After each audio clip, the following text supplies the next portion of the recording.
అయితే రెండో వాడైనటువంటి సుంకరి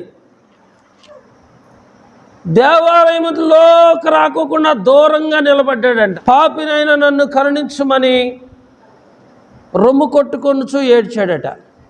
అంటే ఇక్కడ ఇద్దరు మనుషులు ప్రార్థన చేశారు. మొదటి పరిసైడు ప్రార్థన గురించి చెప్పాను, ఇక్కడ సుంకరి ప్రార్థన గురించి కూడా నేను చెప్పాను. సుంకరి ఏమని ప్రార్థన చేస్తున్నాడంటే, ఆయన ఇంకనూ దూరంగా నిలబడి ఆకాశం వైపు కన్నులెత్తి చూచుటకైనను ధైర్యం చాలలేదట. దేవాలయంలోనికి రావడానికి ధైర్యం చాలట్లా, ఆకాశం వైపు చూడటానికి కూడా ధైర్యము చాలట్లేదు. రొమ్ము కొట్టుకొనుచు పాపినైనా నన్ను కరుణించుమని కన్నీళ్లు విడుచుచు రొమ్ము కొట్టుకొనుచు దేవుని సన్నిధిలో ప్రార్థన చేయుచు ఉండగా దేవుడంట ఆ యొక్క పరిసైడు ప్రార్థన కంటే కూడా ఈ సుంకరి ప్రార్థన దేవుడు విన్నాడు. వినేం చేశాడండి చూడండి, పరిసైడు కంటే సుంకరి నీతిమంతుడిగా తీర్చబడి తన ఇంటికి వెళ్ళినని మీతో నిశ్చయముగా చెప్పుచున్నాను అన్నాడు. చూసారా, పరిసైడు కంటే సుంకరి నీతిమంతుడిగా తీర్చబడ్డాడు. పరిసైడు వారానికి 2 సార్లు ఉపవాసం ఉంటున్నాడు కదా, దశమ భాగం కూడా ఇస్తున్నాడు కదా, ఏ మనుషుల వల్ల కూడా ఆయన లేడు కదా, ఆయన పరిశుద్ధంగా ఉన్నాడు కదా, కానీ దేవుడు ఆయన నీతిమంతుడిగా తీర్చలా. ఎవరిని నీతిమంతుడిగా తీర్చాడు? సుంకరిని నీతిమంతుడిగా తీర్చాడు.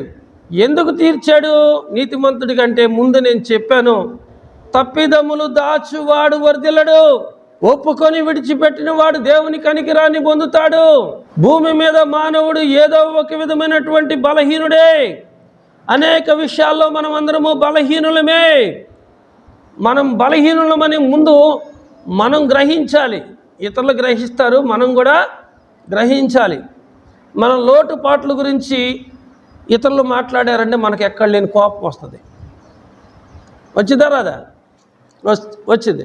అయితే మనము ఇతరులు చెప్పకముందే మనం సరి చేసుకోవాలి కదా, మనల్ని మనం సరి చేసుకోవాలి కదా. ఇక్కడ సుంకరి ఏమని ప్రార్థన చేస్తున్నాడంటే, పాపినైనా నన్ను కరుణించమని కన్నీరు విడుచుచు రొమ్ము కొట్టుకొనుచు ఏడ్చాడు గనక దేవుడు ఆయన్ని కనికరించాడు.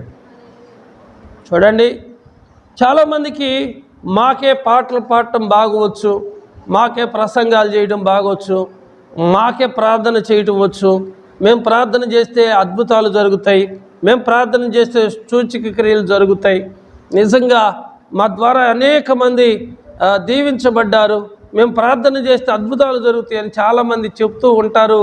నేను కూడా చాలామంది సాక్ష్యాలు వింటూ ఉన్నాను.